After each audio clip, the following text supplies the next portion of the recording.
마가복음 13장 1절에서 2절 말씀입니다. 다 같이 합독하도록 하겠습니다. 예수께서 성전에서 나가실 때 제자 중 하나가 가로되 선생님이여 보소서 이 돌들이 어떠하며 이 건물들이 어떠하니이까. 예수께서 이르시되 내가 이 큰 건물들을 보느냐 돌 하나도 돌 위에 남지 않고 다 무너뜨려지리라 하시니라. 아멘. 하나님의 말씀입니다. 마가복음 13장은 마가복음 전체에서 가장 긴 가르침이 기록되어 있는 말씀입니다. 마가복음에서 거의 전체 챕터가 예수님의 가르침으로 할애하고 있는 곳이 또 한 곳이 있어요. 어딘지 아시겠습니까? 마가복음 4장. 마가복음 4장이 예수님께서 비유로 하나님의 나라에 대해서 4가지로 말씀하신 곳이 마가복음 4장이에요. 마가복음 4장 1절에서 34절까지, 제 기억으로는 34절까지가 비유에 대해서 기록하고 있고 35절부터 마지막 절까지가 예수님께서 풍랑을 잠잠케 하신 사건이 기록되어 있는 부분입니다.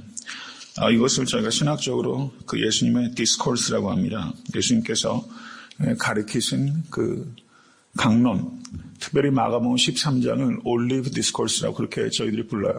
그리고 또 다른 게 표현할 때는 예수님의 farewell, 예수님께서 마지막으로 십자가를 지시기 전에 일종의 마지막 인사를 제자들에게 하시는 것이다. 이렇게 봅니다.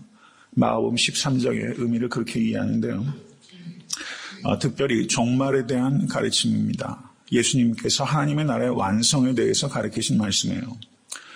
이 마가복음 13장을 두 부분으로 나누어서 이해할 수 있는데요. 먼저 13장 1절에서 2절, 그 오늘 본문 말씀을 제가 굉장히 짧게 잡았죠. 여기에 다이얼로그가 하나 있는 거예요. 선생님이 보소서 이 돌들이 어떠하며 이 건물들이 어떠하니까. 그것에 대해서 예수님께 대답하신 게 2절이고, 이 대답에 대해서 제자들이 다시 질문해요. 우리에게 이르소서 어느 때 이런 일이 있겠사오며 이 모든 일을 이루려 할 때 무슨 징조가 있사오리까? 이게 두 번째 질문이죠. 그것에 대한 예수님의 대답이 5절부터 37절까지 이루어지고 있다는 겁니다. 그렇게 그 마가복음 13장은 두 개의 다이얼로그로 구성되어 있고 매우 짧은 예수님께 대한 대답, 질문과 대답, 그리고 두 번째 질문에 대한 예수님의 거의 모놀로그에 가까울 정도로, 독백에 가까울 정도로 긴 예수님의 가르침, 이렇게 구성되어 있다는 것입니다. 마가복음 13장이 예수님의 가르침 중에서 가장 난해한 가르침이다. 이렇게 말할 정도예요. 굉장히 난해한 가르침입니다. 제가 설교 말씀 계속 이어가기 전에 혹시 직장 때문에 먼저 일어나셔야 되는 상황들이 있으실 수 있잖아요. 그러면 먼저 일어나시기를 바랍니다. 가장 난해한 가르침이에요. 그래서 매우 신중한 해석이 요청되는 부분이 마가복음 13장이다. 이렇게 볼 수 있습니다. 종말을 나타내는 성경 원어를 에스카톤이라고 합니다. 에스카톤. 그런데 이 뜻이 두 가지 의미가 있어요. 끝남이라는 뜻이 있고 끝남. 두 번째는 목적이라는 뜻이 있습니다. 목적. 굉장히 중요한 의미가 있는 거예요. 끝남이라는 뜻과 목적이라는 뜻이 있어요. 그렇기 때문에 종말의 시간은 죄와 죽음이 다스리는 현 세대가 끝나는 시간인 동시에 하나님의 궁극적인 목적이 완성되는 시간입니다. 믿으십니까? 끝이면서 동시에 목적이 완성되는 시간이 이 에스카톤, 이 시간입니다. 죄인들에게는 정죄와 사망의 시간이지만 믿는 사람들에게는 예수 그리스도를 믿음으로 말미암아 의롭다 하심을 얻은 하나님의 백성들에게는 영원한 생명이 시작된 시간입니다. 믿으십니까? 그래서 죄인들에게는 이 종말의 시간이 두려움의 시간이지만 믿는 백성들에게는 이 시간은 기다림의 시간입니다. 죄인들에게는 기피의 시간이지만 우리에게는 기다림의 시간이에요. 믿으십니까? 개인의 삶의 끝이 뭐라고 말합니까? 죽음이라고 말하죠. 개인의 역사의 끝을 죽음이라고 말한다면 우주의 역사의 끝을 종말이라고 하는 것입니다. 여러분, 예수님을 정말 나의 주와 그리스도를 영접한 사람이라면 죽음을 두려워할 필요가 있습니까? 없습니까? 없습니다. 죽음은 오히려 기피의 대상이 아니라 기다림의 대상이에요. 개인의 종말이 그러한 것처럼 우주의 종말 역시 내가 정말 중생한 그리스도라면 이 우주의 종말을 우리는 기피하는 것이 아니라 우리는 소망 중에 기다리는 것입니다. 믿으십니까? 이것이 예수 그리스도 때문에 가능한 일이에요. 죽음조차 그 의미가 바뀐 것이고 종말조차 예수 그리스도로 말미암아 그 의미가 완전히 역정돼 버린 거예요. 믿으십니까? 이것이 그리스도인이 가져야 될 소망입니다. 예수께서 이 땅에 다시 오실 것에 대한 소망을 가지고 있는 자마다 우리의 썩어진 육신이 변해서 그리스도의 몸과 같이 변화될 것을 기다리는 자들마다 거룩함으로 기다려야 되고 근신함으로 깨어 있어야 될 줄은 믿습니다. 그런데 이 종말에 대해서 교회가 경고해야 되는데도 불구하고 교회는 이상할 만큼 이 종말에 대해서 얘기를 하지 않아요. 종말에 대해서 교회가 이상할 정도로 침묵하고 있습니다. 신약 성경을 보시면 예수님께서 종말에 대해서 가르치신 그 부분이 굉장히 많습니다. 그리고 사도들도 이 종말에 대해서 많이 가르쳤어요. 그런데 교회는 이상할 만큼 종말에 대해서 침묵하고 있는데 이단들은 종말에 대해서 이상할 정도로 말을 많이 해요. 이단들은 얘기를 많이 해요. 심지어 헐리우드 영화들로 이 마지막에 대해서 이 종말에 대한 얘기들이 많이 나와요. 영화를 보면 투마로우 뭐 이런 거, 아마겟돈 그런 영화들도 지구의 종말에 관계된 그런 이야기들이 많이 나오지 않습니까? 환경 재앙으로 말미암아 지구가 멸망하는. 얼마 전에 나온 브래드 핏 나온 영화도 영화 제목이 기억이 나지 않는데요. 그런 영화도 이 종말에 대한 이야기입니다. 세상 이단만큼도 심지어 세상 헐리우드 영화만큼도 종말에 대해서 강조하지 못하고 있는 이런 희한한 상황이 지금 우리가 당면하고 있는 상황이라는 것입니다. 이단들은 거의 대부분 종말론에 있어서 심각한 문제를 나타내요. 종말론에 문제가 있으면 이단이에요. 종말론에 다 문제가 있어요. 이단들은. 그렇기 때문에 나 개인의 신앙을 지키고 교회를 지키고 연약한 성도들을 보호하기 위해서 우리는 종말에 대한 정확한 이해가 있어야 됩니다. 그리고 종말론을 영어로 뭐라고 합니까? 저 한번 따라 하시겠어요? 에스카탈로지. 아까 말씀드렸던 대로 에스카톤, 이것이 종말, 끝 혹은 목적이라는 뜻이라는 말씀을 드렸어요. 에스카톤. 여기에서 에스카탈로지라는 종말론이라는 그 영어 단어가 유래하게 된 것입니다. 종말론은 이 마지막 때에 대한 하나님의 가르침을 종말론이라고 말하는 거예요. 성경을 해석할 때 우리가 여러 가지 방식으로 해석할 수 있는 렌즈가 있어요. 뭐 가령 성경을 구속사적으로 해석한다 이런 말씀 들어보셨죠? 구속사적으로 해석한다. 그런데 성경 전체를 해석할 때 가장 좋은 렌즈라는 것은 창세기부터 계시록까지 제가 안경을 쓰고서 봐야지만 이게 제대로 보이지 않습니까? 제가 성경을 우리가 해석할 때 써야 될 렌즈가 있는 거예요. 그 렌즈가 가장 좋은 렌즈 중에 하나가 에스카탈로지라는 렌즈예요. 종말론적으로 성경을 해석하면 그 성경이 바르게 읽혀요. 종말론적으로 해석하면. 그 의미들은 뭐 추후에 말씀을 드리겠고 제 설교 말씀 속에 사실 다 녹아 들어가 있어요. 종말론적으로 해석하는 것과 그 New Creation, 새 창조의 관점에서 해석하면 에스카탈로지와 새 창조는 상당히 밀접하게 연관이 되어 있죠. 종말에는 하나님의 새 창조가 이루어지기 때문에 종말론적으로 성경을 해석하는 것이 매우 유익하고 그리고 바람직한 방식이다. 이렇게 볼 수 있습니다. 오늘 본문의 내용을 들어가시겠습니다. 가장 짧은 대화가 기록되어 있는데 13장 1절에 선생님이여 보소서 이 돌들이 어떠하며 이 건물들이 어떠하니까. 이거는 질문이 아니라 사실상 감탄이에요. 감탄이죠. 감탄하고 있어요. 여러분 제자들이 지금 돌 보고 감탄할 때가 아니잖아요. 지금 예수님께서 십자가에 달리시는 목전에 있는 것이고 3번이나 순환을 예고했어요. 지금 이럴 때가 아니에요. 깨어있지 못하면 이렇게 되는 것입니다.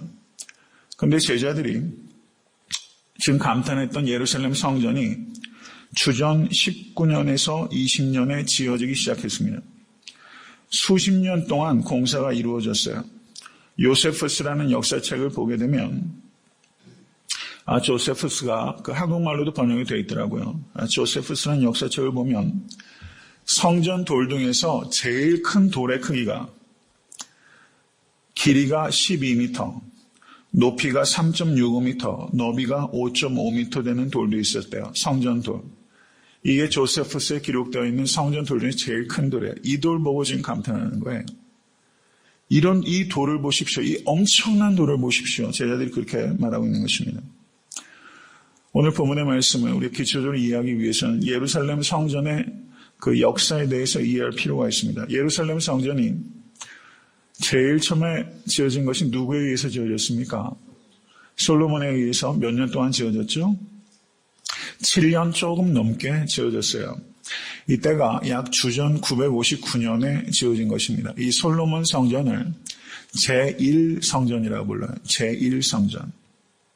이 표현은 알아두시는 게 좋습니다. 제1성전. 그런데 이 제1성전이 373년 만인 주전 586년에 바벨론의 느부갓네살 왕의 침공 때 유다가 완전히 멸망이 되고 성전이 불타버리고 파괴되고 성전 기물들이 다 탈취가 됐어요. 그것이 주전 586년경입니다.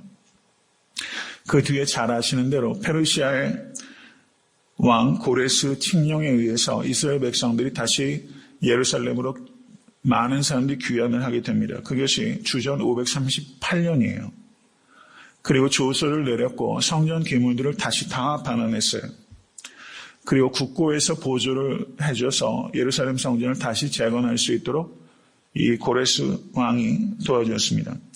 그런데 이 고레스 왕이 이런 도움을 준 배경에는 이 페르시아에게 이 애굽이 항상 정치적으로 이게 골칫덩어리였던 거예요. 그래서 이 팔레스타인, 유대를 오히려 유화 정책을 해서 정치적과 군사적으로 힘을 줌으로 인해서 견제하고자 하는 정치적인 목적이 있었어요.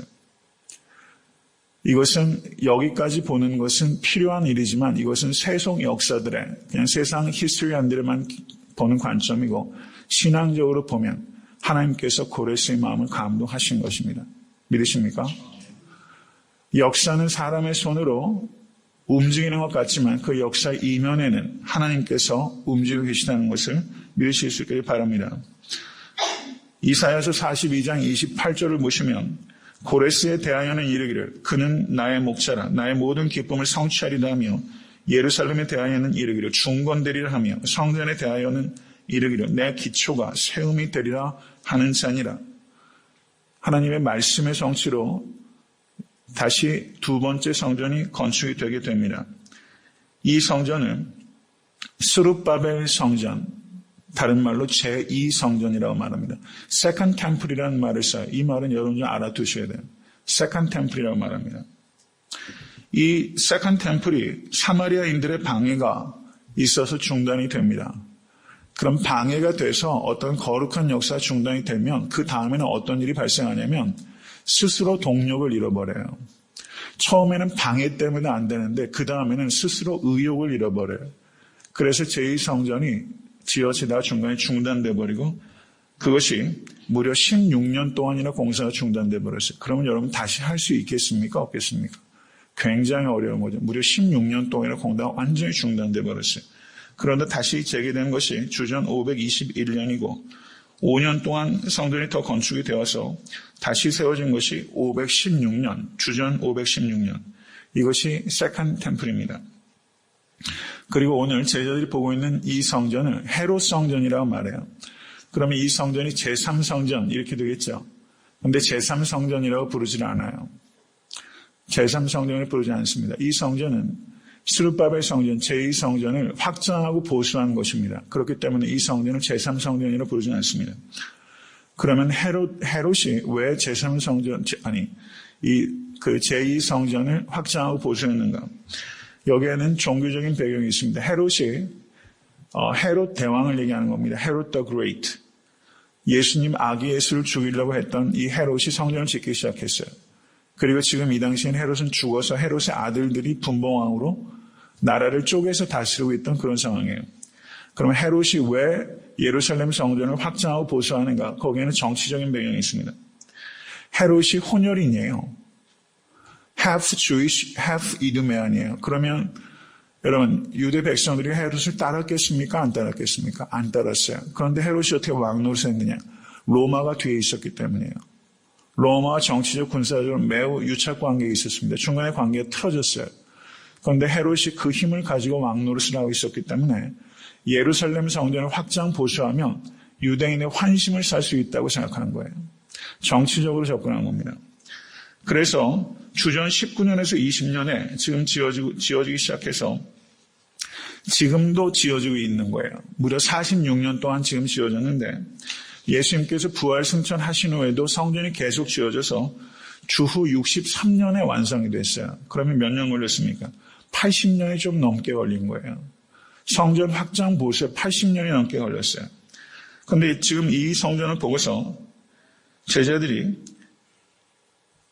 선생님이요, 보소서 이 돌들이 어떠하며 이 건물들이 어떠하니까? 라고 말하는 것입니다. 이에 대해서 예수님께 대답하신 걸 보세요.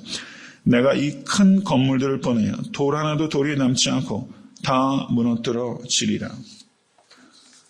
여러분 이 말씀대로 된 것을 아십니까? 이 말씀대로 성취됐어요. 이 성전이 63년에 완공이 됐는데 이 성전이 언제 무너지냐면 7년 뒤에 완전히 무너지게 됩니다. 유대에서 정치적으로 로마에 대한 반란이 벌어졌어요. 그래가지고 반란군들이 팔레스타인 전역을 돌아다니면서 하다 마지막에는 예루살렘으로 들어가게 됩니다. 그래서 예루살렘 성 전체를 로마군이 포위하게 되고 공성이 벌어지게 됩니다. 그래서 주후 70년에 예루살렘이 완전히 황폐하게 되고 그리고 성전이 파괴가 됐는데 혹자는 이런 말도 해요. 성전이 화재로 불타버릴 때 그 성전에 있던 금들이 녹아서 이 돌들 사이로 스며들었다는 거예요. 그래서 로마 군인들이 거기에 스며든 금들을 채취하기 위해서 돌을 다 파헤쳤기 때문에 정말 돌 위에 돌 하나도 남지 않게 되었다. 이렇게 얘기하는 사람이 있습니다. 지금 남아있는 게 딱 하나 있어요. 뭐가 남아있느냐? 통곡의 벽만 남아있는 거예요.